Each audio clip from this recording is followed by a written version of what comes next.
পিছানে সবাই পিছাই আমরা একটু।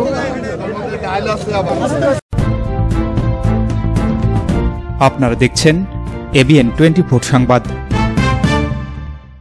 বিএনপি ভারপ্রাপ্ত চেয়ারম্যান তারেক রহমানের নির্দেশে লালমনিরহাটের বন্যা কবলিত অঞ্চলে ত্রাণ সামগ্রী বিতরণ করেছে বিএনপি।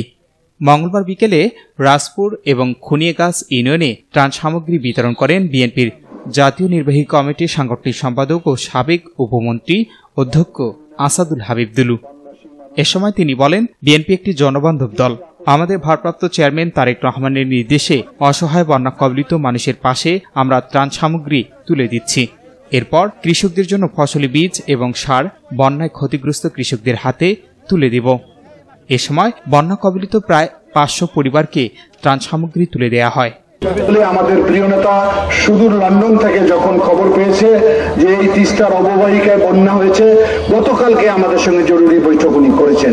করে আমার ডিভিশনের মধ্যে নীলফামারী, রংপুর, লালমনিরহাট, কুড়িগ্রাম, গাইবান্ধা 5টি জেলায় বন্যায় আক্রান্ত হয়েছে। প্রত্যেকটি জেলায় গতকালকে আমরা ত্রাণ পুনর্বাসন কমিটি গঠন করেছি। এটি আজকে হয়তো আমরা সামান্য আপনাদের জন্য নিয়ে। Shahinur Rahman, news desk, ABN 24।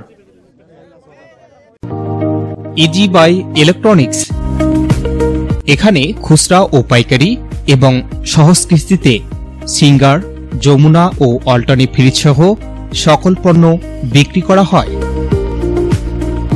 Proprietor Mohammad Abdur Razzak Mondal. স্থান উপজেলা পরিষদ সংলগ্ন জামতলা রোড, পীরগঞ্জ, রংপুর। আলম সার প্যালেস, এখানে TV, fridge, rod, cement, shallow machine ও পাওয়ার টিলার সহজ কিস্তিতে বিক্রি করা হয়। Proprietor Mohammad mister Alam. স্থান খালাসপীর, পীরগঞ্জ, রংপুর।